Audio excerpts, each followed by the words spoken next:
effect is about 7. It's a very strong toxin, so we use a small amount of the toxin and we place it locally.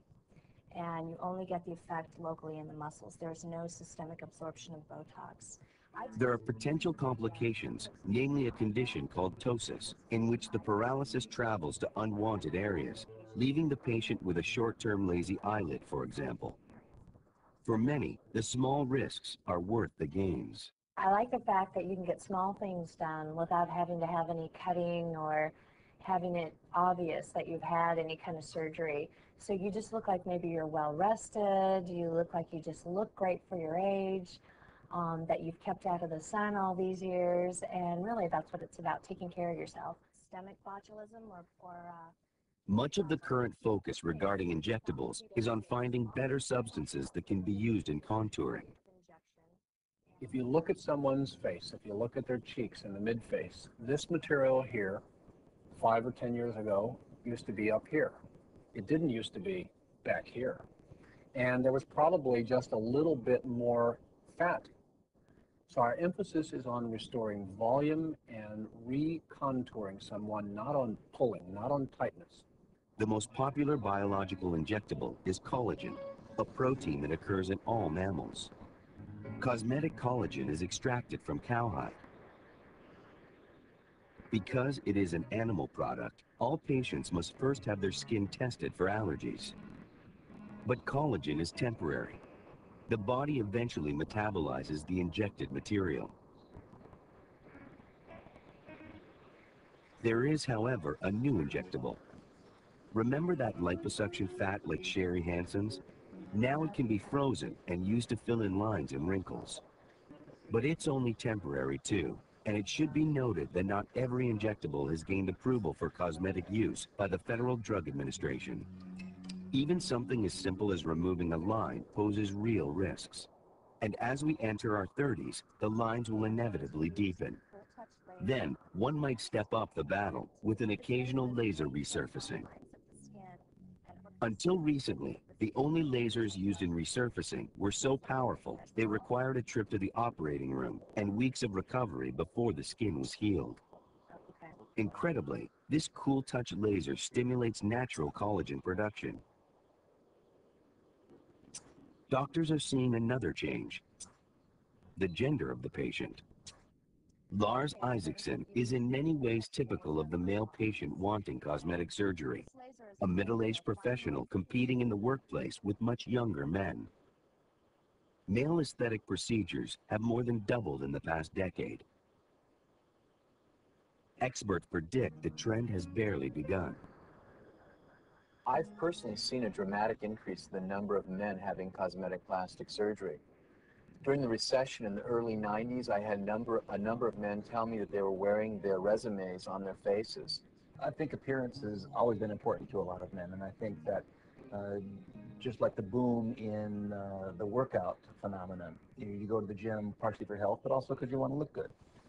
The increasing willingness to surgically alter and enhance our bodies is not merely a result of our faith in technology. In fact, the greatest shift is philosophical. The idea that changing one's appearance through surgery is a valid pursuit. The leading philosopher in the field is Dr. Ivo Pitangui. Dr. Pitangui is known around the world. In Brazil, he's something of a celebrity. Having performed more than 42,000 surgeries, he's arguably the world's foremost authority on cosmetic surgery. Everything you do as a doctor even is applied art. Our goal is to make someone happier and more in balance with themselves. And whenever someone comes here that I'm going to see now with a defect and this and that, we try to comprehend them and to see inside our knowledge how much peace the result we can bring to them, the result to be someone happier. So we are a field of medicine, like many others, but that we do need to have sometimes, like a psychologist with a knife in his hand, to always never forget whom is in front of you. The Brazilian attitude toward cosmetic enhancement is very positive. Here, it is less likely for a man or woman to hide their surgery. In fact, it's rapidly becoming a symbol of status. This, along with Dr. Patangi's renowned clinic, has made Brazil a worldwide destination for cosmetic surgery. Although cosmetic surgeons practice everywhere, many patients don't let geography limit them.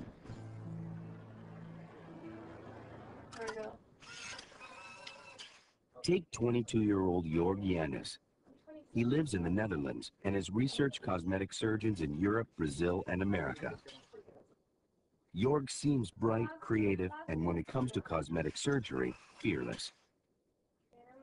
He's decided to surgically change his face, and he's looking for much more than a simple nose job.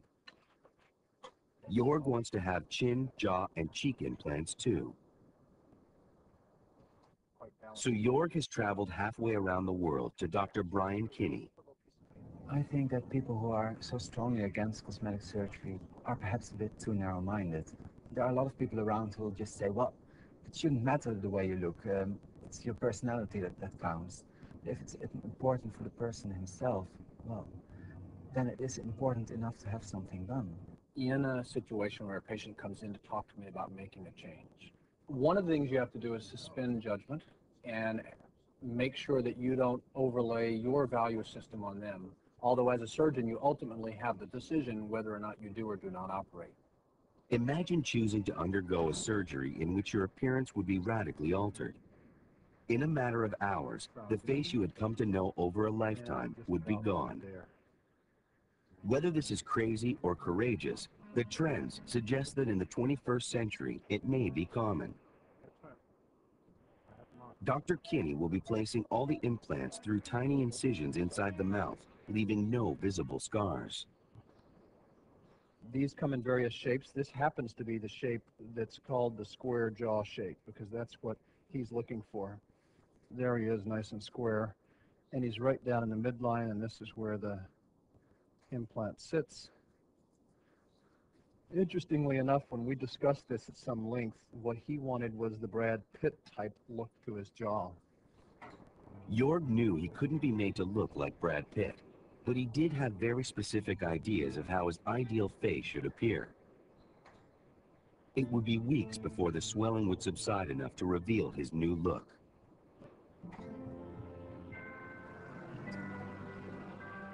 It's been about 1 month since Jorg returned home after his surgery. Although his recovery has gone well and the swelling has nearly gone, Jorg's pursuit of his ideal look is not over.